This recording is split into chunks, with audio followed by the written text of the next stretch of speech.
ஆறாந்துறையிலே ஊரின் நடுவிலே நடுநாயகமாக அமர்ந்து சுற்றியுள்ள பகுதிகளில் வாழும் மக்களை அன்றாடம் வாழ்க்கை ஆதாரங்களை அளித்து வரும் அருள்மிகு ஸ்ரீ காமாட்சியம்மன் திருக்கோவிலின் திருவிழாவானது இந்த ஆண்டு கும்பாபிஷேக விழாவாக கொண்டாடப்படுகிறது.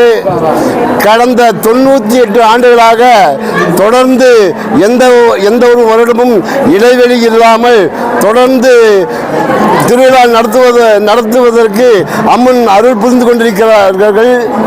மேலும் 24 மணி தெலுங்கு செட்டியார் சமூகம் மட்டுமல்ல, இந்த பகுதியிலே வாழும் அனைத்து சமூகத்தினராலும் அருள்மிகு காமாட்சியம்மன் அருள் வேண்டி வந்து கொண்டிருக்கிறார்கள். அம்மனின் அருள் பெற்று பல அற்புதமான ஐக்கியங்களை நிகழ்த்தி கொண்டிருக்கிறார். பல வரங்களை வேண்டிய வரங்களை வேண்டியவாறு கேட்டு அம்மனை உடமாறு நினைத்து வழிபட்டால் அத்தனை வரங்களும் நிறைவேற்றப்படுகிறது. கடந்த 98 ஆண்டுகளாக திருவிழா நடந்தாலும் இந்த வருடம் கும்பாபிஷேகம் என்றால் வழக்கம் போல் இல்லாமல் பிரம்மாண்டமான முறையிலே கோவை மாவட்டத்தின் மேற்பகுதியிலே இதுபோல ஒரு கும்பாபிஷேகம் நடந்தது என்று அனைவரும் பாராட்டும் விதமாக கும்பாபிஷேக விழா நடந்து கொண்டிருக்கிறது. வியாழக்கிழமை 20ஆம் தேதி தீர்த்தக்குடம் சாடியம்மன் கோவில், அதாவது சீங்கப்பதியிலிருந்து ஒரு 2000 பெண்கள் தீர்த்தக்குடம் எடுத்து வந்தார்கள். வெறும் தீர்த்தக்குடம் மட்டும் எடுத்து வரவில்லை, அது முளைப்பாரிகள் மற்றும் கலை நிகழ்ச்சிகள், ஆட்டங்கள், ஜண்டாமேளம், தப்பாட்டம், ஒயிலாட்டம், வானவேடிக்கை போன்ற நிகழ்ச்சிகள் எல்லாம் பிரம்மாண்டமான முறையில் யாரும் எதிர்பார்க்காத முறையில் மிகவும் எழுச்சியாக நடைபெற்றது. அதன் பிறகு வெள்ளிக்கிழமை காலையிலே வரலட்சுமி நோன்பு சரியான நேரத்தில் அமைந்ததால் ஊர் பெண்கள் அனைவரும் கோவில் வளாகத்திலேயே வரலட்சுமி நோன்பு கொண்டாடினார்கள். வெள்ளிக்கிழமை மாலை 1ஆம் கால வேள்வி பூஜை நடைபெற்றது, சிறப்பாக நடைபெற்று அன்னதானம் நடைபெற்றது. சனிக்கிழமை காலை 2ஆம் கால வேள்வி பூஜை நடைபெற்றது. மாலை 3ஆம் கால வேள்வி பூஜை நடைபெற்றது. அதுபோக வெள்ளிக்கிழமை இரவு வள்ளி கும்மி ஆட்டம் நல்ல முறையில் நடைபெற்றது. சனிக்கிழமை இரவு ஒயிலாட்டம், மயிலாட்டம் நடைபெற்றது. இன்று காலை சரியாக 6 மணி அளவிலே 4ஆம் கால வேள்வி பூஜை நடைபெற்றது. அந்த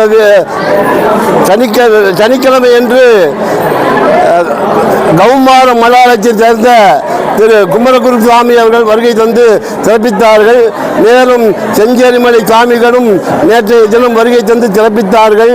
இதுபோல பல்வேறு இன்றைய தினம் பைரவ சாமிகள், கிருஷ்ணமூர்த்தி சாமிகள் வருகை தந்து விழாவை சிறப்பாக நடத்தி கொண்டிருக்கிறார்கள். இந்த நேரத்தில் ஒன்றை குறிப்பிட வேண்டும் என்றால், நம் சமூகத்தை சேர்ந்தவர்கள் மட்டும் எல்லாம் அனைவரும் பல்வேறு சங்கடங்களும் சின்ன சின்ன சருக்கள் இருந்தாலும் கூட எல்லாவற்றையும் மறந்து அம்மனுக்கு உடைத்து அம்மனை குளிர்விக்க வேண்டும், அம்மன் கும்பாபிஷேகம் சிறப்பாக நடைபெற வேண்டும் என்று அனைவரும் ஒருமித்து பாடுபட்டு கொண்டிருக்கிறார்கள். அந்த ஒருமித்து பாடுபட்டு கொண்டிருப்பவர்களுக்கு உறுதுணையாக காவல்துறை நண்பர்கள், பத்திரிகை நண்பர்கள், பேரூராட்சி ஊழியர்கள் உட்பட அனைத்து அரசு சம்பந்தப்பட்ட பணியாளர்களும் உதவி செய்து கொண்டிருக்கிறார்கள். மேலும் திருக்கோவில் திருப்பணி கமிட்டி, மகா கும்பாபிஷேக கமிட்டி, விழா தலைவர், விழா உபத்தலைவர்கள் அனைவரும் ஒருங்கிணைந்து இந்த நிகழ்ச்சியை சிறப்பாக நடத்தி கொடுத்து கொண்டிருக்கிறார்கள். அனைவருக்கும் இந்த நேரத்திலே ஊர் பொதுமக்கள் சார்பாகவும் 24 மணி தெலுங்கு செட்டியார் சமூகம் சார்பாகவும் திருக்கோவில் கமிட்டி சார்பாகவும் நெஞ்சார்ந்த நன்றிகளை தெரிவித்துக் கொள்கிறோம். இது போன்ற ஒரு நிகழ்ச்சி இதற்கு முன்னாலும் நடக்கவில்லை, இதற்கு முன்னால் நடக்குமா என்பது பின்னர் தான் தெரியும். ஆகவே ஒத்துழைப்பு கொடுத்த அனைவருக்கும் நெஞ்சார்ந்த நன்றிகள். இந்த ஆலாந்துறை நமது கிராமத்திலே கோவை மாவட்டத்திற்கு மேற்கு மிக சிறப்பாக 98 ஆண்டுகள் திருவிழா என்றால் கோவை மாவட்டத்துக்கு மேற்கே இதுதான் ஒரு சிறப்பான திருவிழாக நடைபெற்று கொண்டிருக்கின்றது. இந்த ஆண்டு மகா கும்பாபிஷேக நிகழ்ச்சி மிக பிரம்மாண்டமான முறையிலே நடைபெற்று கொண்டிருக்கின்றது. இந்த நிகழ்ச்சியிலே அம்மனுக்கு 9 குண்டங்கள் அமைத்து 5 கலசங்கள் பரிவாரங்கள் நடைபெற்று மிக சிறப்பாக நடைபெற்றுக் கொண்டிருக்கிறது. இந்த நிகழ்ச்சியிலே ஜாதி மத பேதமின்றி இஸ்லாமிய சகோதரர்களும் கிறிஸ்துவ சகோதரர்களும் இந்து சகோதரர்களும் அனைவரும் ஒன்றிணைந்து இந்த கும்பாபிஷேகத்தை மிக அற்புதமான முறையிலே கொண்டாடி கொண்டிருக்கின்றனர் என்பதை மிக மகிழ்ச்சியுடன் தெரிவித்துக் கொள்கின்றோம். அதே போல இந்த சுற்று வட்டார பகுதியில் இருக்கின்ற அனைத்து ஊர் பொதுமக்களும் நமக்காக மிக அலைப்பறியா ஒரு சந்தோஷத்தையும் கொடுத்திருக்கிறார்கள் என்பதை இந்த நேரத்திலே தெரிவித்துக் கொள்கின்றோம்.